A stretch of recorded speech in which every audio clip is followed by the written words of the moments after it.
समंदर की गहराइयों में जल परियों का शहर था। उसी शहर के एक छोटे से घर में टूनी जल परी अपनी बेटी गुड़िया के साथ रहती थी। टूनी का पति एक हादसे में गुजर चुका था, जिसके बाद घर की सारी जिम्मेदारी टूनी जल परी के कंधों पर आ गई थी।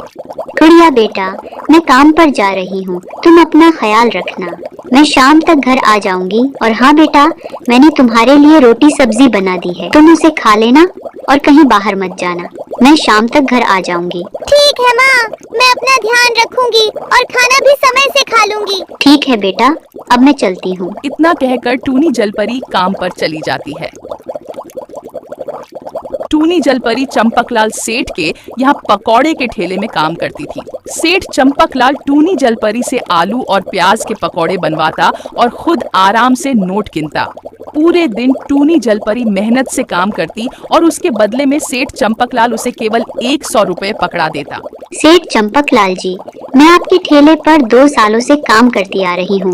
दिन भर इतनी मेहनत करती हूँ और आपने अभी तक मेरी पगार नहीं बढ़ाई। अगर थोड़ी पगार बढ़ा देते तो मुझे घर चलाने में आसानी होती। आप तो जानते ही हैं, महंगाई कितनी बढ़ गई है। देखो टूनी जलपरी, तुम 2 सालों से काम करो या फिर 5 सालों से, पगार में जितना देता था हमेशा उतना ही दूंगा। वैसे भी तुम करती ही क्या हो, बस पकौड़े ही न बनाती हो। पकौड़े का सामान तो मैं ला कर देता हूँ, उसमें तो मेरे ही पैसे लगते हैं ना। अब इस पर भी तुम बोलोगी कि पगार बढ़ा दो, तो यह नहीं होने वाला। ठीक है सेठ जी, कोई बात नहीं। इतना कहकर टूनी जलपरी मुंह लटकाए अपने घर चली जाती है। माँ, आप आ गई माँ, मैंने आपको दिन भर बहुत मिस किया माँ। अच्छा, तुमने समय से खाना खाया था ना, और स्कूल का होमवर्क तो कर लिया ना? होमवर्क से याद आया, वो स्कूल में टीचर फीस जमा करने को कह रही थी। उन्होंने बोला कि तुम्हारा 4 महीनों का फीस बाकी है, जल्दी से जमा करो वरना क्लास में बैठने नहीं दूंगा। टीचर ने मुझे बहुत डांटा और क्लास के सभी बच्चे मुझ पे हंस रहे थे। बेटा, तुम चिंता मत करो, जल्दी ही मैं स्कूल की फीस जमा कर दूंगी। टूनी जलपरी मन ही मन सोचती है, मुझे सेठ चंपकलाल से फिर से पगार बढ़ाने को कहना होगा। इतने से पैसों में घर चलाना ही मुश्किल हो रहा है और अपनी बेटी का फीस कैसे भरूंगी। कल मैं सेठ से फिर से बात करूंगी। और अगले दिन टूनी जलपरी फिर से काम पर जाती है और सेठ चंपकलाल से पगार बढ़ाने की बात कहती है। सेठ चंपकलाल गुस्से में था।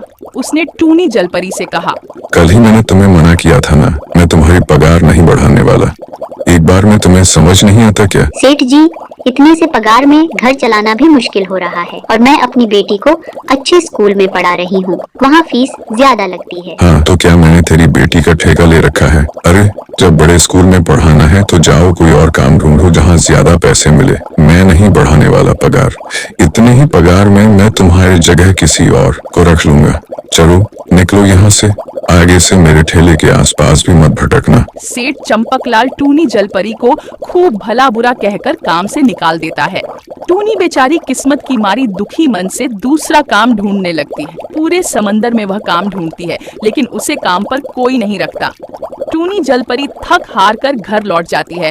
अपनी माँ को परेशान देखकर गुड़िया कहती है, क्या हुआ माँ, आप इतनी परेशान क्यों हो? किसी ने कुछ बोला है क्या आपको? मुझे बताइए। बेटा, सेठ चंपकलाल ने मुझे काम से निकाल दिया। मैंने उसे बस पगार बढ़ाने को कहा, लेकिन उसने मुझे बहुत बुरा भला कहा और काम से निकाल दिया। मैंने दूसरा काम ढूंढने की भी कोशिश की, लेकिन मुझे कोई काम नहीं मिला। अब समझ नहीं आ रहा बेटा, अब आगे क्या होगा? घर कैसे चलाऊंगी और तुम्हारी स्कूल की फीस कैसे भरूंगी? माँ और बेटी बात कर ही रहे होते हैं कि तभी वहाँ गुड़िया का दोस्त टुन्नू आ जाता। अरे टुन्नू बेटा, तुम आओ बेटा, बैठो, मैं तुम्हारे लिए कुछ खाने को बनाकर लाती हूँ। आंटी, अगर आप मेरे लिए कुछ बनाना ही चाहती हो तो पकोड़े बनाइएगा, क्योंकि मुझे आपके हाथों के पकोड़े बहुत पसंद हैं। आप सेठ चंपकलाल के ठेले पर काम करती हो ना, मेरी मम्मी हमेशा वहीं से मेरे लिए पकोड़े लेकर आती हैं। ठीक है बेटा, तुम और गुड़िया बातें करो, मैं फटाफट तुम्हारे लिए पकोड़े बनाकर लाती हूँ। टूनी जलपरी के घर में न तो प्याज था और न ही आलू। टूनी जलपरी के किचन में सिर्फ एक पैकेट मैगी था। टूनी जलपरी ने मैगी से ही पकौड़े बना दिए और टुन्नू के लिए ले आई। टुन्नू ने मैगी पकौड़े खाए और उसे बहुत पसंद आए। अरे वाह आंटी, इसका स्वाद तो मैगी के जैसा लग रहा है। मैगी के पकौड़े मैंने कभी नहीं खाए, ये तो बहुत ही स्वादिष्ट है। आप सेठ चंपकलाल की दुकान पर अब से मैगी पकोड़े भी बनाना, सबको बहुत पसंद आएंगे आंटी। नहीं टुन्नू, सेठ चंपकलाल ने मेरी मम्मी को काम से निकाल दिया है। मम्मी ने उसे पगार बढ़ाने को कहा और उसने मम्मी को काम से निकाल दिया। मम्मी अब दूसरा काम ढूंढ रही हैं, लेकिन उन्हें कोई काम पर नहीं रखना चाहता। मेरी माँ इस बात से बहुत दुखी है। आपके पास तो स्वादिष्ट पकोड़े बनाने का टैलेंट है, आपको तो अपनी पकोड़े की दुकान लगानी चाहिए। टुन्नू की बात से टूनी जलपरी अपने पकौड़े की दुकान लगाने के लिए मान जाती है और अगले दिन से टूनी जलपरी अपनी मैगी पकौड़े की दुकान लगाती है। टूनी जलपरी को सब ग्राहक पहले से ही पहचानते थे, इसलिए टूनी के दुकान पर ग्राहक आने लगते हैं। अरे टूनी, क्या बात है, तुमने नया ठेला खोल लिया। सेठ चंपकलाल का ठेला तुमने छोड़ दिया क्या? मैंने नहीं छोड़ा, उन्होंने ही मुझे काम से निकाल दिया। मैंने तो बस अपनी पगार बढ़ाने को कहा था। हाँ, बिल्कुल सही किया। सेठ चंपकलाल एक नंबर का लालची इंसान है। एक तो तुमसे दिन भर काम करवाता था, ऊपर से तुम्हारी पगार भी नहीं बढ़ाई उसने। तुम्हारी वजह से ही उसकी पकोड़े की दुकान इतनी फेमस थी। अब सेठ चंपकलाल की हालत तो बुरे से भी बुरी होने वाली है। देखना, सब उसकी दुकान छोड़कर तुम्हारी दुकान पर ही आएंगे। और ऐसा ही होता है। सेठ चंपकलाल का ठेला टूनी जलपरी के ठेले से कुछ ही दूरी पर था। सेठ चंपकलाल के ठेले पर अब बिल्कुल भी भीड़ नहीं होने लगी, क्योंकि सभी ग्राहकों को टूनी जलपरी के हाथों के पकोड़े खाना पसंद थे। और तो और टूनी ने मैगी पकोड़े का ठेला लगाया था। ग्राहकों ने मैगी पकोड़े नहीं खाए थे, इस वजह से सब टूनी जलपरी की ही दुकान पर आते थे। ग्राहक पकोड़े खाते और साथ ही साथ घर लेकर भी जाते। देखा आंटी, मैंने कहा था ना, आपके हाथों के मैगी पकोड़े सबको बहुत पसंद आएंगे। अब तो आप धीरे धीरे पूरे समंदर में मैगी पकोड़े वाली जलपरी के नाम से फेमस होने लगी हो। ये सब तुम्हारी वजह से हुआ है बेटा। अगर उस दिन तुम मेरे घर न आते तो मैं मैगी पकौड़े भी नहीं बनाती और न यह आज मेरी खुद की दुकान होती। तुम्हारा बहुत बहुत शुक्रिया बेटा। टूनी जलपरी अब खुशी खुशी अपने ठेले पर काम करती थी, लेकिन सेठ चंपकलाल टूनी जलपरी की सफलता से जलने लगा था। टूनी जलपरी ने जब से मैगी पकोड़े का ठेला खोला है, तब से मेरे ठेले पर कोई नहीं आ रहा। अगर इसका ठेला मैंने नहीं हटवाया, तब तो इसकी वजह से मेरी दुकान ही बंद हो जाएगी। इस टूनी जलपरी का कुछ करना पड़ेगा। सेठ चंपकलाल दो गुंडों को टूनी जलपरी के पास डरा धमकाकर ठेला हटवाने के लिए भेजता है। अरे ओ मैगी पकोड़े वाली, जल्दी से अपना सड़ा हुआ मैगी पकोड़े का ठेला हटा। आज से तुम यहाँ ठेला नहीं लगाओगी, और अगर कल से तुम ठेला लगाते और पकोड़े बनाते हुए दिखी तो मुझसे बुरा कोई नहीं होगा। आप कौन हो और आप ऐसा क्यों बोल रहे हो?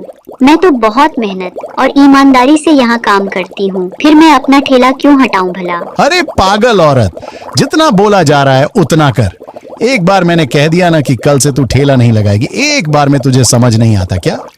छोटी बच्ची हो क्या? गुंडे टूनी जलपरी को डरा धमका ही रहे होते हैं कि तभी पुलिस वहां आ जाती है।